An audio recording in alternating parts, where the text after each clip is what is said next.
सबसे पहले जो लेटेस्ट जो खबर भी है, जो बात भी है, वो है डीजी आईएसपीआर और फॉरेन मिनिस्टर। अब भारत इंडिया हमारा अजली दुश्मन भी अब साबित भी हो गया है कि जिस तरह वो दहशतगर्दों को ट्रेनिंग फराहम कर रहा है, उनको असलाह फराहम कर रहा है। सर अब तो कोई और इसमें अब तो कोई बात रह ही नहीं गई।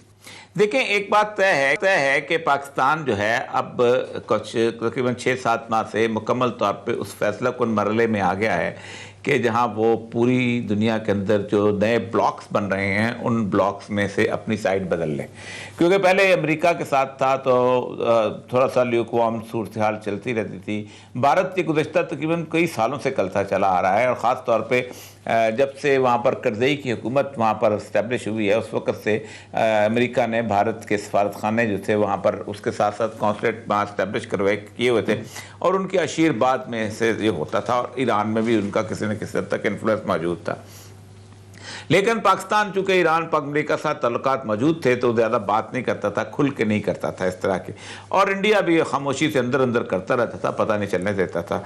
लेकिन लेटर ऑन गुज़श्ता 2-2.5 साल से सीपैक के अंदर जो सूरत हाल बनी है और खुसूसन 2019 के नवंबर में जो पेंटागन की स्ट्रेटजी आई है जिसे वो कहते हैं कंटेनमेंट ऑफ चाइना स्ट्रेटजी या इंडो पैसिफिक स्ट्रेटजी, उसके अंदर जो उसके इंडिया जापान और ऑस्ट्रेलिया ये पार्टनर्स बना दिए गए हैं अमेरिका के लिए और 3,70,000 फौज जो है वो डेडिकेट कर दी गई है इस जोन के लिए। 3 बनाते खुद बहुत बड़े बड़े जहाज़ जो उनके होते हैं, जिनमें से आखिरी लिंकन जहाज़ था वो भी वहाँ पर पहुँच चुका है, अब्राहम लिंकन जहाज़ जो है जिसके अंदर 2000 के करीब इस वक्त जेट फाइटर जो हैं वो इस पूरी फ़िज़ा के अंदर मौजूद हैं जो किसी भी वक्त हमलावर हो सकते हैं। लेकिन कितना भी कर लें वो समुंदर को रोक सकते हैं, लेकिन ज़मीनी रास्ते को रोकने के लिए इंडिया की ज़रूरत पड़ेगी। इसलिए इंडिया चाइना फाइट डिस्प्यूट बहुत ज़रूरी था। अब इंडिया को मसला यह है कि इंडिया अगर आज चाइना के साथ जंग करता है तो उसको पब्लिक सपोर्ट नहीं मिलती, क्योंकि चाइना के साथ उनकी किसी किस्म की नफरत को इस्टेब्लिश नहीं किया गया।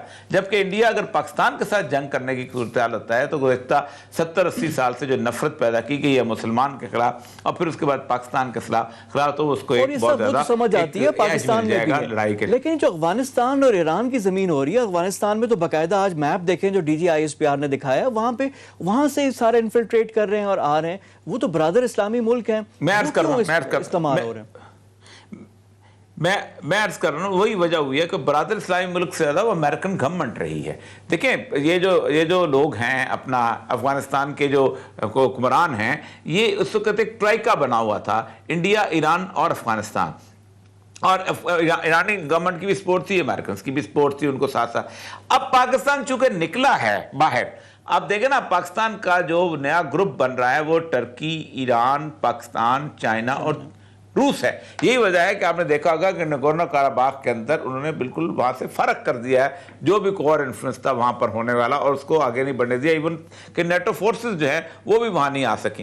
पाकिस्तान इसके बाद अब पाकिस्तान खुल के देखें, आज उन्होंने भी, इंडिया ने भी कल बहुत शदीद हमला किया है और पाकिस्तान ने भी इंटरनेशनली इंडिया को मुलायन करने के लिए वो तमाम सबूत जो कि गुज़श्ता 10 साल से सबूत चले आ रहे हैं, आज से तो नहीं है। देखें, अला नज़र का जो ग्रुप है जो वहाँ से माइग्रेट करके वहाँ पहुँचा था, या उसके साथ साथ और बहुत सारे बलोच इंसर्जेंट जो हैं जो आज के तो नहीं काम कर रहे, इजाबल के अंदर, हेलमंद के अंदर, पख्तिका के अंदर, उन सारे के सारे जगह, कुनड़ के अंदर, सारे के सारे उस ज़माने से चले आ रहे हैं।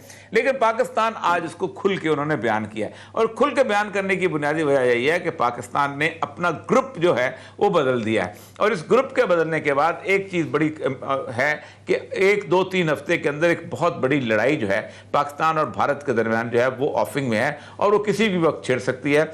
उसकी 2 वजूहात हैं। एक तो ट्रंप की सर्वाइवल के लिए उसको लड़ाई बहुत ज़रूरी है। अगर एक लड़ाई छिड़ पड़ती है अमेरिका की और उसका इन्वॉल्वमेंट आ जाती है तो कहीं ना कहीं इमरजेंसी की सूरत हाल में ट्रंप जो है अपनी उसको प्रोलॉन्ग कर सकता है। और दूसरी बात यह है कि इस इलाके के अंदर मोदी के लिए भी आगे बढ़ने के लिए और इस सीपैक को रोकने के लिए, अमेरिका के इन्फ्लुएंस को रोकने के लिए ये भी बहुत ज़रूरी बन चुका हुआ है। लेकिन ये जो आपने बात की है कि पाकिस्तान इंडिया वाली, अब लाइन ऑफ कंट्रोल में कल वायलेशन हुई है, बमबारी भी कर रहे हैं, सारी चीज़ें हैं, लेकिन वो जवाब क्या बनाएगा, क्या रीज़न क्या देगा, पूरी दुनिया को बताना होगा अब। और जाहिर बात है चीन भी है, रूस भी है, अब इनका भी इन्फ्लुएंस बढ़ रहा है, तो इसका कैसे जस्टिफाई कर पाएगा इंडिया? देखिए, जस्टिफाई करने के लिए आपको इंटरनेशनल कम्युनिटी चाहिए होती है और इंटरनेशनल कम्युनिटी जो है वो चाहती है कि ये काम हो जाए, खुसूसन अमेरिका और उसके साथ हवाई चाहते हैं। उसकी एक वजह यह है कि चीन ने तकरीबन 68 ममालिक के साथ माहदात किए हुए हैं, जिनमें यूरोप के ममालिक भी हैं, जिनमें अफ्रीका के ममालिक भी हैं, जिसमें मिडल ईस्ट के भी कुछ ममालिक हैं। तेल आना है, यहाँ से जाना है, सब कुछ। और चीन के लिए सबसे अहम तरीन बात है कि चीन अगर सर है और 68 ममालिक धड़ हैं तो पाकिस्तान बीच में गर्दन है, और ये गर्दन काटती जाए तो चीन और उन ममालिक का राब्ता ख़त्म हो जाता है। वो गर्दन जो है वो ग्वादर से लेके गिलगित बल्तिस्तान यानी खुजराब तक की जो रेलवे लाइन है वो एक बेसिकली वो है। चीन ने बहुत कोशिश की बाहर निकलने की, बर्मा, सिंगापुर, मलेशिया के रास्ते लाइन बनाई, लेकिन उनका 20-22 बिलियन डॉलर का प्रोजेक्ट ख़त्म हो गया। किर्गिस्तान, ताजिकिस्तान, ईरान के रास्ते आगे अजरबैजान तक रास्ता बनाया, लेकिन वो फेयर वेदर रोड नहीं बन सका, मौसम बहुत ख़राब होता है। और दूसरी बात यह है कि ईरान की कोई बंदरगाह भी ग्वादर के मुकाबले में नहीं आ सकती। 4 बार 1 मिलियन बैरल पर डे है, उनको 10 बिलियन बैरल चाहिए, तो ये बड़ा मसला बन जाता है उनके लिए, उनको हैंडलिंग का। तो चाइना का जो है आखिरी रिजॉर्ट होगा इसको लड़ने के लिए। इंडिया जो है उसको उभारा जाएगा चाइना के लिए, लेकिन खा वो चीन में लड़े या गिलगित बल्तिस्तान के इलाके में पाकिस्तान में लड़े, अगर पाकिस्तान जो डिस्टर्ब कर लेता है तब भी अमेरिका का मफाद पूरा हो जाता है और सी पैक रुक जाता है। अगर चाइना से लड़ता है तब भी अमेरिका का मफाद पूरा हो जाता है, सी पैक रुक जाता है, क्योंकि वो चाहते ये हैं कि सी पैक को चलने से पहले ये काम हो जाए। वरना जिस तरह नहर स्वेज चली थी, एक दफ़ा चल पड़ी, उसे कोई नहीं रोक सकता। यही मसला है कि इस वॉर में बहुत जल्दी हो रही है और बहुत तेज़ी इसमें आ रही है। लेकिन और ये सब यहाँ पे कुछ चीज़ें अगर हम देखें, क्योंकि अमेरिका में ट्रांजिशन गवर्नमेंट है, इस वक्त डोनाल्ड ट्रंप सबसे कमज़ोर तरीन पोजीशन में है। वाइट हाउस में चेंज तो कर रहा है, वो अपने लॉयलिस्ट ऊपर लेकर आ रहा है, लेकिन जो बाइडन अब 20 जनवरी को उसने इक़्तिदार संभाल लेना है, प्रेसिडेंट इलेक्ट वो है। बेल्ट एंड रोड इनिशिएटिव की आपने बात की कि अमेरिका और चाइना मद्दे मुकाबिल हैं, लेकिन अमेरिका को भी अभी तैयारी करने में तो वक्त लगेगा। ट्रांजिशनरी गवर्नमेंट में कैसे उसके अगेंस्ट एक्ट कर सकता है? क्वाड उसने बना लिया, साउथ चाइना को उसने कर दिया, सी पैक पे इंटरनली भी अब सवाल उठ रहे हैं कि क्या वो पेस जो आइडियल पेस होनी चाहिए वो हो रही है नहीं हो रही, और सऊदी अरेबिया का अलग फैक्टर। ये जो 3-4 डेवलपमेंट्स हैं, इनको आप ज़रा थोड़ा सा एनालाइज करें। देखें, पहली बात तो ये है कि अगर आप ये समझते हैं कि डोनाल्ड ट्रंप कमज़ोर हो चुका हुआ है, तो ये बिल्कुल इस वक्त अमेरिका की हक़ाइक़ के बिल्कुल मुख्तलिफ बात है। मैं आपके सामने बात रखता हूँ कि अमेरिका में इस वक्त डोनाल्ड ट्रंप के बारे में ये सोचा जा रहा है कि उसको कोई शख्स भी वाइट हाउस से नहीं निकाल सकेगा, और आइनी तौर पर मैं 2 मिनट आपको एक्सप्लेन कर देता हूँ। आइन जो है वो उसका आर्टिकल 2 जो है वो ये कहता है कि तमाम जितनी भी, ये मेरे सामने पड़ा हुआ है कि तमाम रियासतें जो हैं दे विल इलेक्ट।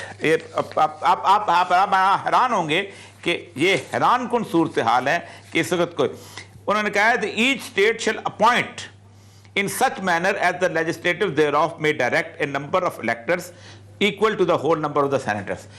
यहाँ पर लफ्ज़ से